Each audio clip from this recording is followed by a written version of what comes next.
우리가 지난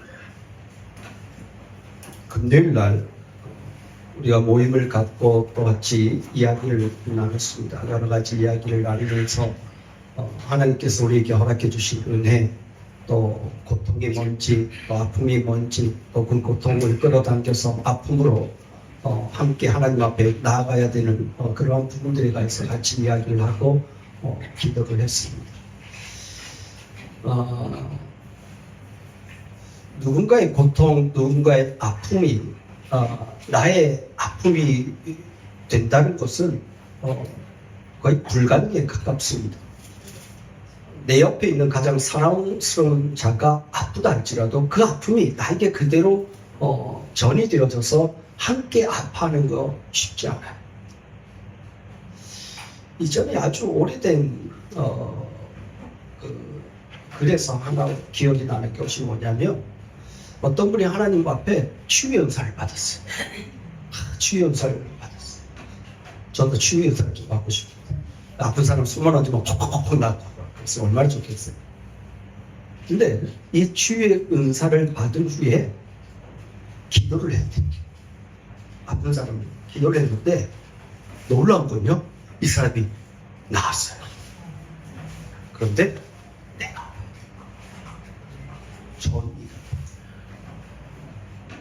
이걸 가지고 이 사람은 나가서 펄쩍펄쩍 뛰는데 이걸 가지고 하나님 앞에 나와서 기도. 치유받은 자, 은사받은 자의 모습이에요.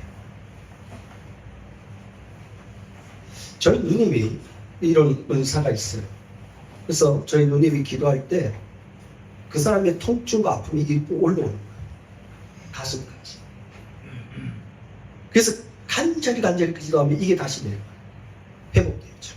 그러면 이게 같이 회복되죠. 치유되죠. 이런 놀라운 은혜의 역사들이 나타나죠. 여러분, 육신의 질병과 아픔은 그렇게 회복이 돼요. 근데 이 죄의 문제만큼, 내 심령의 죄의 문제만큼은 누가 손을 얹어서 회복되어지는 게 아니잖아요. 그죠? 누군가의 죄를 내가 용서해 줄 수가 없어요. 이 죄의 용서는 오직 누구만? 그리스도의 십자가의 보혈만이 우리의 죄를 용서해 줄 수 있어요. 아멘. 하나님 앞에 내가 하나님 나를 불쌍히 여겨 주시옵소서라고 하는 이 긍휼한 마음을 가지고 나아갈 때만이 하나님께서 그를 품으시고 주의 보혈로 덮으시고 회복시켜 주십니다. 아멘. 이게 하나님의 의리예요. 오늘 말씀을 준비하면서 이 성막에 관한 부분들, 성막에서 제일 먼저 왜 굳이 번제단이 나타날까, 이런 부분들을 한번 생각해 봤습니다. 여러분 한번 이렇게 앞에 보세요. 앞에 보시면 이게 성막의 모습입니다. 이 성막의 모습을 보면 동서남북 한글이 아니라 한자죠. 보이시죠? 문이 어디로 열려져 있어요? 입구가 동쪽으로 열려져 있어요. 지난번에 제가 말씀드렸죠. 왜 동쪽으로 이 문이 열려져 있는지, 왜 동쪽으로만 열려져 있는지. 에덴 동쪽으로 쫓겨났어요. 그 자들이 다시 어떻게 해요? 하나님의 성전으로, 하나님의 은혜의 보좌로 나아가기 위해서는 어디로 돌아가야 돼요? 그 동쪽으로 들어가야 돼요. 이래서 성막도 동쪽으로 문을 만들었어요. 그리고 이제 제일 먼저 맞이하는 것이 바로 오늘 본문에 나와 있었던 번제단. 이 번제단은 뭐냐면 제물을 태우는 곳이에요. 제물을 태우는 곳인데 좀 더 확대된 모습이 뭐냐면 이 모습이에요. 이 모습에 보면 고리도 있죠. 이 고리는 이 성막이니까 어떻게 해요? 항상 움직여 가야 되잖아요. 그러니까 레위 지파들이 이 맡은 자들이 있어요. 그래서 이거를 들고 가는 거예요. 함부로 만들 수 없어서 오직 레위 지파들만이 이 성전의 귀한 이 물건들을 들고 움직일 수가 있어요. 근데 여기 보면 폭이 오규빗이에요. 오규빗은 제가 조금 전에 보여드린 모습에 보면 팔 여기 1규빗이 되어 있죠. 성경에 나와 있는 1규빗이라고 팔꿈치, 팔편상, 손편 상태에서. 그러면 45에서 한 50cm 정도 되는 거예요. 그러면 크기가 어느 정도 되느냐? 5규빗이면 2.5m. 그죠? 그러니까 작은 게 아니에요. 이 번제단이. 여기에 뭘 올려요? 각을 뜬 소, 양 이런 것들이 다 올라가거든요. 그러니까 결코 작은 게 아니에요. 2.5m, 2.5m 정사각형. 그리고 여기에 중간에 오늘 말씀해 보니까 그물로 만들라고 했어요. 그물로 만든 이유는 뭐예요? 재가 떨어지게. 그래서 옆에 뭐 부삽도 있고 이렇게 쭉 나와 있어요. 근데 이걸 다 뭘로 만드냐면 처음에 요 말 겉에 있는 나무로 만들어요. 나무는 뭐냐면 조각. 그리고 그걸 뭘로 덮냐면 노수로 덮어요. 노. 왜 굳이 노수로 덮을까? 이 노수는요, 성경에 심판에 대한 말씀을 하고 있습니다. 그래서 신명기 28장 23절 말씀 보면 제가 좀 읽어드릴게요. 내 머리 위에 하늘은 노시 되고 내 아래의 땅은 철이 될 것이며 라고 말하고 있어요. 이게 신명기에 복과 저주에 대한 말씀 중에서 저주에 대한 말씀이에요. 내 하늘이 노시 되어버린대요. 그리고 내 땅은 철이 되어버린대요. 이 말씀이 언제 이루어지냐면요, 바로 엘리야 때 나타납니다. 엘리야가 기도한 적 3년 6개월 동안 하늘에서 비가 내리지 않아요. 그러니까 하늘이 노시되어졌다는 건 뭐예요? 하나님의 심판을 위해서 비가 내리지 않는 거예요. 그리하므로 이 땅에 하나님의 심판이 임한다라고 하는 모습을 보여주는 것이 이 노세의 의미예요. 그래서 노제단은요, 하나님의 심판이 임한다. 그런데 뭐가? 이 노제단 위에서 뭐가 태워져요? 짐승. 그죠? 희생의 제물이 올려져서 그 희생의 제물이 하나님 앞에서 죽음으로 인하여서 너희의 심판에서 벗어난 자가 되어진다라고 하는 그런 의미가 담겨졌어요. 그러니까 우리는 마땅히 하나님 앞에 심판받아야 할 자인데 이 심판대 위에 내가 불타야 되고 내가 죽어야 되는데 그 자리에 누가 대신해서 희생의 제물이, 즉 이 번제단은 예수 그리스도를 상징하죠. 누군가가 나를 대신해서 희생되어짐으로 인해서, 구약시대는 뭐예요? 예수 그리스도의 상징인 짐승, 정결한 짐승, 양, 염소들이 거기에서 희생되어짐으로 인하여서 내가 온전하게 회복되어지는 모습이에요. 그리고 어디로 들어가요? 성소로 들어갈 수가 있는 거예요. 그래서요, 이 성막의 제일 앞에는요, 이 번제단이 세워집니다. 이 번제단을 통과하지 않고는 어느 누구도 하나님 앞에 예배자로 들어갈 수 없다라고. 옆에 보면요, 앞에 보면 이 성막이 나오죠. 성막. 근데 옆에 보면 기둥이 세워지고 흰 천으로 쭉 가려져 있죠. 여기 2.5m입니다. 안에서 어떤 일이 벌어지는지 바깥에서는 아무도 볼 수 없어요. 그리고 성막 가까이 오는 자는 다 죽일지니라 하면서 거룩함, 구별되고 하나님의 백성들만이 그 속에서 일어나는 일이 어떠한 일인 줄을 알게 하는 거예요. 하나님의 백성만이 내가 어떻게 구원함을 얻게 되어졌고 어떻게 하나님의 긍휼과 용서하심과 사랑 속에서 하나님의 자녀로 영원한 하늘나라에 들어갈 수 있는 자가 되었는지를 이 성막 안에 들어가는 자들만 알게 되어지고 완전히 세상과는 구별되어진 모습이에요. 이게 성막을 세운 목적이고, 그리고 제일 첫 번째, 도대체 내가 어떻게 구원받았지 하면서 쑥 들어갔더니 제일 먼저 나온 게 뭐예요? 번제다. 아, 나를 위해서 누군가가 희생의 피를 흘려서 그래서 내가 죽게 되었구나. 그래서 여러분들 여기 보시면 성경 말씀 보면 제단 뿔 있죠. 제단 뿔에 대한 이야기가 나오잖아요. 그죠? 제단 뿔을 붙잡으면 살아요. 이게 뭐냐면 이 제단 뿔이 희생의 피가 뿌려지는 거예요. 그래서 이 제단 뿔을 붙잡으면 살게 되어지고, 솔로몬 시대 때요, 아도니아라고 하는 이가 범죄합니다. 뭘 하냐면 반역을 일으켜요. 그래서 다윗이 이제 거의 이제 죽기 직전에 되어졌을 때, 또 죽게 되어졌을 때 뭘 하냐면 아도니아가 반역을 일으켜서 자기가 왕이 되는 거예요. 이미 다윗은 솔로몬을 왕으로 세웠음에도 불구하고 반역을 일으킵니다. 그럴 때 솔로몬이 이 아도니아를 이제 잡으라고 합니다.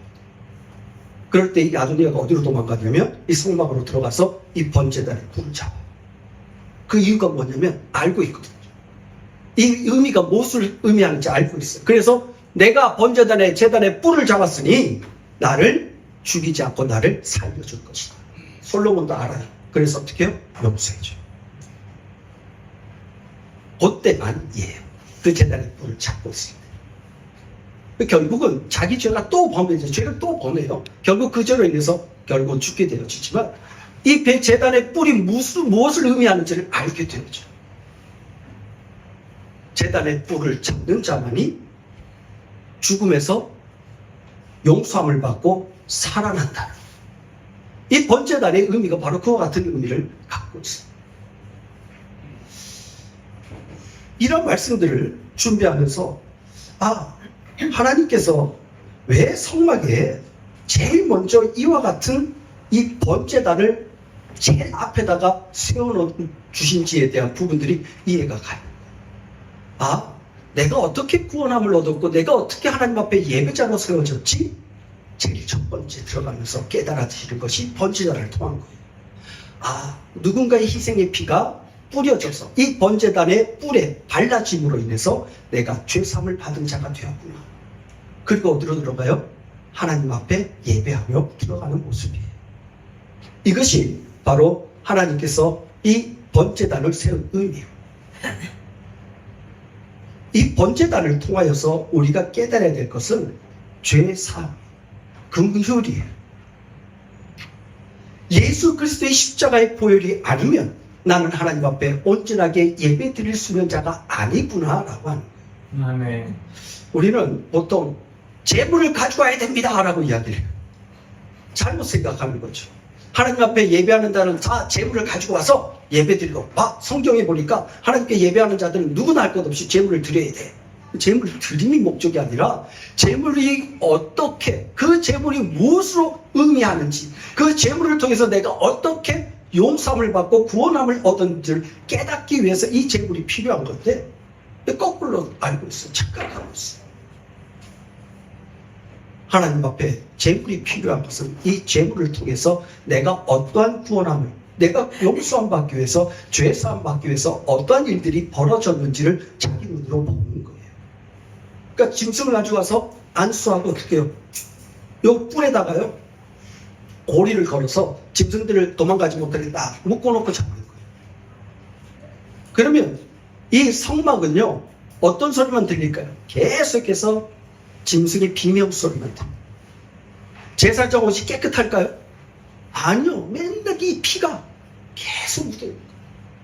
피가 낭자하고 그 피로 인하여서 죄사함 받게 하기 위해서 어떤 일들이 벌어지는지 이와 같은 모습들이 나타나지. 이 번제단에요 노시 더 쉬워지는 일이 벌어집니다. 어떤 일들이 벌어지냐면요, 레위 지파, 레위 자손들이 다윗에게 항거를 합니다. 그러니까 저항을 하는 거죠. 뭐냐면 생각해보니까 기분 나쁜 거예요. 왜? 레위 지파의 모든 자손들은 다 무겁게 힘든 일만 해요. 그런데 지형 아론의 그 자손들은 다 뭐예요? 제사장. 다른 것 하지 말고 너는 제사장 역할만 하고 아론 자손 외에는 제사장 역할을 하지 못하고 다 뭐 하는 거예요? 오늘 기록되어 있는 요 모습처럼 성막에 관한 부분들 다 짊어지고 힘든 일만 하는 거예요. 기분 나쁜 거예요. 열받아가지고 모세에게 찾아갑니다. 야, 너 지금 뭐 하는 거냐? 니네 형만 편한 일 시키고, 그리고 하나님 앞에 제사는 그 제사장 일만 시키고, 우리는 맨날 힘들고 노동 속에만 우리를 던져놓으니 우리도 레위 지파다. 그러니 우리도 하나님 앞에 예배할 자격이 있다. 예배를 인도할 자격이 있다라고 이야기합니다.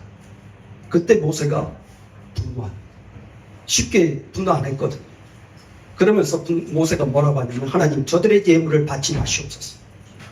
그럴 때 하나님께서 뭐라고 하냐면, 너희들 향로를 다 가져와라. 너희들이 정말 하나님 앞에 분양하려면 그 향도 다 가져와. 250대 1로 하나님 앞에 드립니다. 그런데요, 그때 앞장섰던 고라와 또 아비람과 다단, 요자들이 이렇게 따라갑니다. 가족들이 전체를 함께하는 자들. 250개의 향로가 있고, 아론의 향로 하나가 딱. 하나님께서 어떻게 하냐면 보통 사람들을 죽이는 모습하고는 다르게 순식간에 땅이 꺼져서 그들을 삼켜버려요. 그리고 향로에서 불이 나와서 그들을 다 태워버려요. 그런데 하나님께서 모세에게 뭐라고 하냐면, 저 향로들을 그대로 다 불을 다 뒤집어엎어, 다 쏟아버려. 그리고 그 향들을 다 펴. 이 노스로 만든 거죠. 다 펴서 어디다가 하면 바로 여기다가 더 씌우는 거예요. 그리고 이스라엘 백성들이 볼 때 뭘 보는 거예요? 하나님의 심판. 하나님의 심판이 임했다고 하는 것을 이 번제단을 바라보면서 알게 되죠. 그리고 그 하나님의 심판이 임하는 그 자리에 짐승의 죽음으로 인해서 희생제물이 얹어짐으로 인해서 죄의 사함을 받게 되어지는 은혜가 내게 왔음을 뼈저리게 느끼게 되는 거예요. 알게 돼요. 그래서 이 번제단은요, 우리가 쉽게 그냥 짐승 잡아서 죽였던 것 이런 의미가 아니거든요. 이 속에는 하나님의 놀라운 심판과 구원의 역사가, 심판의 자리가 용서의 자리로 나타나는 모습이 이 번제단에서 나타나죠. 오늘 우리가 예배하면서 하나님 앞에 예배자로 나올 때 이 번제단의 모습을 기억해 보는 겁니다. 하나님, 내가 하나님 앞에 오늘 이렇게 예배하는 자로 세워지는 것은 나를 위해서 예수 그리스도께서 나의 죄를 십자가에서 피 흘려 죽으시고 인해서 그 저주의 자리, 십자가 형틀, 심판의 자리, 죽음의 자리, 그 자리에서 나를 대신해서 피 흘림으로 인해서 내가 죄 사함받음으로 이 자리에 와서 예배하는 자가 되는 거예요. 아멘. 우리 참회의 기도, 우리가 회개의 기도를 하는 그 의미도 바로 거기에 있습니다. 하나님, 나 같은 자가 하나님 앞에 예배할 자격이 없는데 나 같은 자를 용서하여 주셔서 하나님, 내가 예배자로 세워집니다. 하나님 감사합니다. 이 감사함으로 예배하는 거예요. 예배를 드려주는 게 아니잖아요. 구경하러 온 거 아니잖아요. 하나님 앞에 예배자로 내가 세워지는 부분에 있어서 하나님, 내가 하나님의 은혜와 긍휼로 인해서 예배자로 세워지게 하시길 감사합니다. 이 감사함으로 하나님 앞에 나아가는 겁니다. 빌리비안 씨의 그 하나님의 은혜라고 하는 그 책을 보니까 하나님께서, 나 처음에 제 생각이 이렇게 생각했어요. 마치 그 손가락에 실 묶어가지고 사람 움직이는 것처럼 그 생각을 했어요. 근데 그게 아니라 뭐냐면, 우리 한 사람 한 사람을 하나님께서 실로 다 묶어놓으셔요. 근데 죄를 범하면 어떻게 하셔요? 관계가 끊어지는, 그럼 실이 끊어지는 거예요. 그럼 어떻게 해요? 끝나나요? 하나님께서 그 실을 다시 묶으시는 거예요. 묶으면 어떻게 돼요? 길이가 짧아져요. 하나님께서는 그렇게 우리를 끌어올리신다는 거예요. 하나님의 긍휼과 은혜로 우리가 범죄함으로 인해서 하나님 앞에서 그 관계가 끊어질 때마다 하나님의 긍휼과 은혜가 우리를 묶어서 하나님께로 더욱더 가까이 나아가게끔 하신다는 거예요. 얼마나 은혜가 돼요.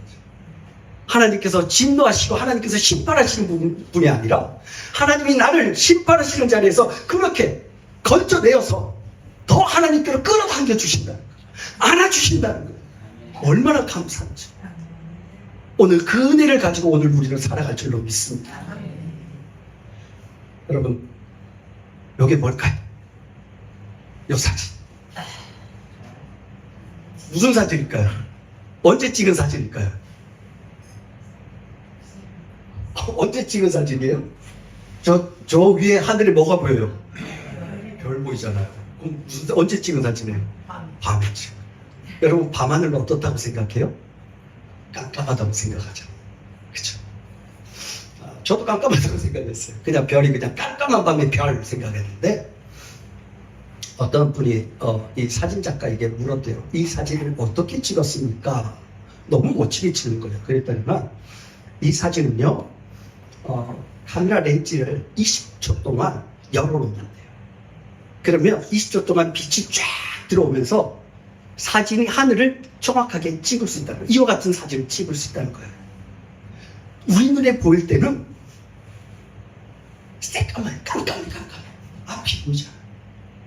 근데 20초 동안 요 렌즈를 열어놨더니만, 우리 보통 렌즈 찍을 때 120분의 1, 65분의 1 착각 찍는 게 125분의 1 착각 찍는 거거든요. 근데 20초를 딱 열어놨더니만 이와 같은 사진이 나타나요. 깜깜했던 하늘이 파란 하늘이었다. 이전에는 깜깜한 하늘인 줄 알았더니 파란 하늘이었다는 거예요. 우리 송락주 집사님 사진 잘 찍으니까 알 거예요. 그죠? 저리게 열어놓으면 얼마큼 열어놓을 따라서 어떤 사진이 수시로 바뀌어요. 제가 요거 한번 찍어보려고 요거 스마트폰을 가지고 해봤는데 날씨가 흐렸어요. 그래서 하늘이 안 보이고 그냥 보이긴 보이는데 뿌옇게 보이는 거예요.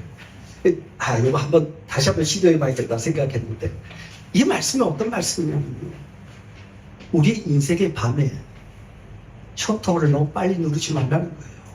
너무 빨리 생각하지 말라는 거예요. 인생의 밤에 빨리 생각하니까 뭐예요? 아이고, 나 이제 끝났구나.